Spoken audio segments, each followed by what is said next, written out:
नमस्कार दोस्तों, जय श्री राम।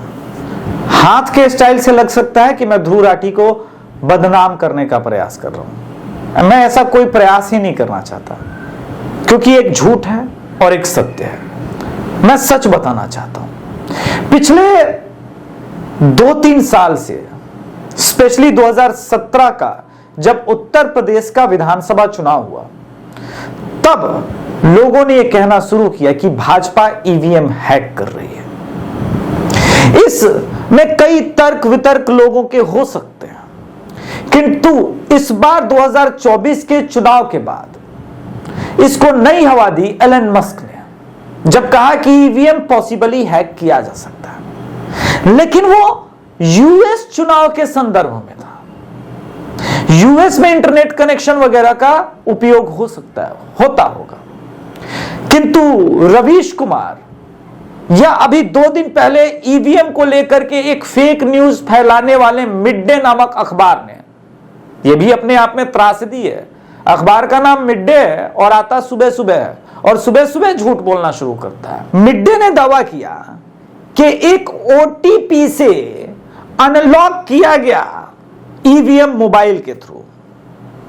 देखिए, इस देश में बहुत पहले बुजुर्गों ने कहावत कही थी, कौवा कान ले उड़ा, तो सबने कौवे को देखना शुरू किया, कान को किसी ने नहीं देखा। ईवीएम जब बना था इस देश में, उस वक्त तो उसमें टेलीफोन कनेक्शन तक का कोई प्रावधान नहीं था, और आगे भी ईवीएम मशीनों में किसी भी प्रकार के एक्सटर्नल डिवाइस का वायर्ड या डेटा के थ्रू, वायर्ड या अनवायर्ड, कोई भी थर्ड पार्टी के कनेक्शन का कोई प्रावधान नहीं है। वो नहीं कर सकते।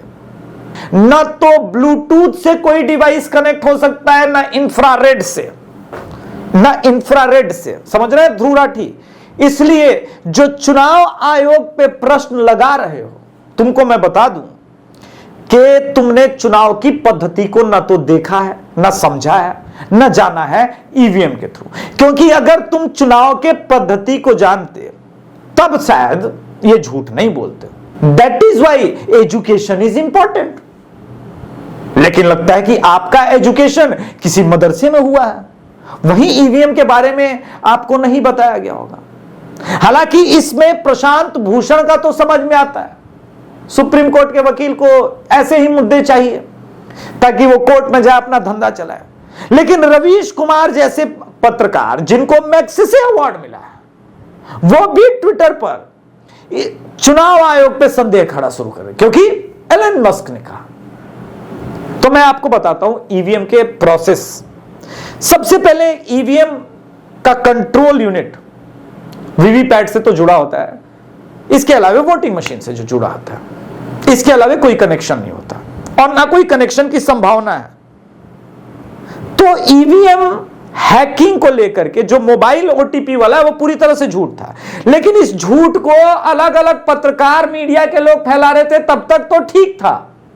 कांग्रेस के चैंपियन खिलाड़ी, मोहब्बत की दुकान के खिलाड़ी राहुल गांधी कूद गए और उन्होंने भी कहना शुरू किया कि ईवीएम हैकिंग हो रही है।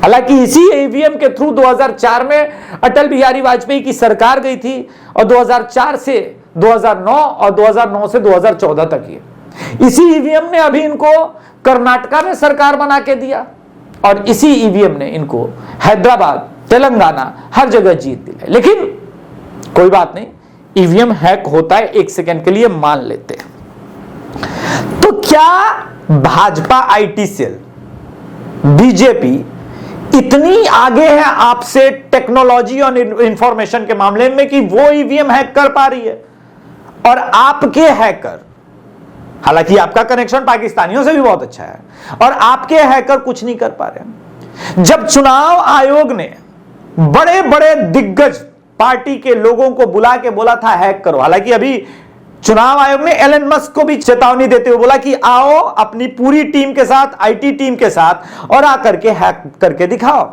लेकिन प्रश्न यह है कि एलन मस्क को क्यों बेचैनी है? भाई, मोटर इंडस्ट्री को कॉन्कर नहीं कर पा रहे, कैप्चर नहीं कर पा रहे भारत में, तो भारत में मोदी बुरा है। मोदी को हराने के लिए अब जब कुछ नहीं हो पा रहा है क्योंकि जनता साथ में, तो एक काम करो, ईवीएम के ऊपर प्रश्न चिन्ह उठाना शुरू करो। किंतु मेरा ये मानना है, मेरा ये कहना है कि भाई जब चुनाव आयोग ने आपको बुलाया और कहा ईवीएम को हैक करो तो क्यों नहीं कर पाए? क्योंकि ईवीएम का जो वोटिंग प्रोसेस है वो एक दो लेयर का नहीं है, वो कई लेयर में ईवीएम टेस्ट किया जाता है। वोटिंग से पहले सभी पार्टी के जो प्रतिनिधियां होते हैं उनसे वोटिंग 5-5 वोट कराए जाते हैं ईवीएम में। वो ईवीएम अगर ठीक निकलती है तो उसी से वोटिंग होगी, यानी पोलिंग के पहले मॉक पोल होता है, उस मॉक पोल का रिजल्ट सभी पार्टी के प्रतिनिधियों को दिखाया जाता है। मॉक पोलिंग कराने के बाद ओरिजिनल पोलिंग होती है। अब तो सुप्रीम कोर्ट के गाइडलाइन के बाद 25% वीवीपैट में निकली हुई पर्चियों का भी मिलान होता है, लेकिन फिर भी नहीं मानना, कोई बात नहीं। अब जब वोटिंग हो गई, वो वोटिंग मशीन जो मॉक पोल में ठीक थी, उसके बाद पोलिंग होता है, उसको एक सीरियल नंबर से सील किया जाता है। वो serial number Dhruv Rathee, Ravish Kumar, Elon Musk सभी सुने, राहुल गांधी तुम भी सुनो, वो सीरियल नंबर उन्हीं पार्टी के सभी प्रतिनिधियों को दिया जाता है और उसके बाद उस ईवीएम को सील करने के बाद, जो सीरियल नंबर से सील किया गया था, उस ईवीएम को कंट्रोल रूम में भेज दिया जाता है। यहां तक तो हैकिंग नहीं हुई। अब कंट्रोल रूम में सभी पार्टी के प्रतिनिधि भी होते हैं, सिक्योरिटी वगैरह में देश की सिक्योरिटी लगी होती है, चुनाव आयोग के सभी लोग तो वहां होते ही हैं। अब जब गिनती का समय आता है तो उसी सीरियल नंबर से मिलान करने के बाद ईवीएम खुलता है। तो इस पूरे चक्र में ईवीएम हैक कब हो सकता है? प्रश्न तो यह है। चलो ओटीपी वाला झूठ तो आपका पकड़ा गया, और मिड डे अखबार का देखिए, इस प्रकार से उसने झूठ फैलाया और छोटे अक्षर में क्लैरिफिकेशन छाप दिया, छोटे से 4-5 लाइन के पैराग्राफ में, वो आपको दिखेगा भी नहीं। और पूरे देश में, इस देश में एक माहौल बनाया गया कि चुनाव आयोग निष्पक्ष नहीं है। भाजपा सरकार आज है, कल नहीं रहेगी। चुनाव आयोग कल भी था, परसों भी रहेगा और तरसों भी रहेगा। इस देश के निष्पक्ष स्वायत्त संस्थानों पर इस प्रकार से प्रश्न चिन्ह लगाने वाले पत्रकार इसमें एक विक्ट्री देख रहे हैं कि चलो बीजेपी को खींच के हम 240 पर तो लेके आ गए, और झूठ बोलो और झूठ बोलो, जितना झूठ बोलोगे बीजेपी को संभवतः हम उतना नीचे लेके आएंगे, और नहीं तो हम देश की जनता में तो एक फ्रॉड मैसेज फैलाने में कामयाब हो ही गए हैं, सिविल वार करा ही सकते हैं। क्योंकि अगर चुनाव नहीं जीत पाएंगे तो कम से कम ये करके सत्ता में काबिज होने का एक प्रयास तो किया ही जा सकता है।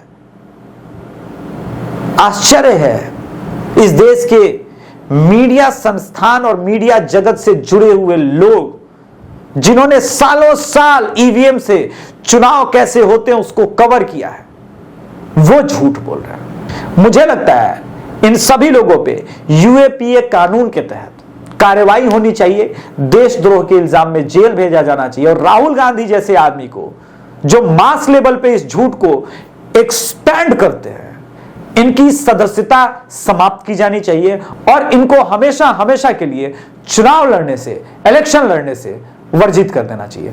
नमस्कार, जय श्री राम। ध्रुव राठी रख ले अपने पिछवाड़े में।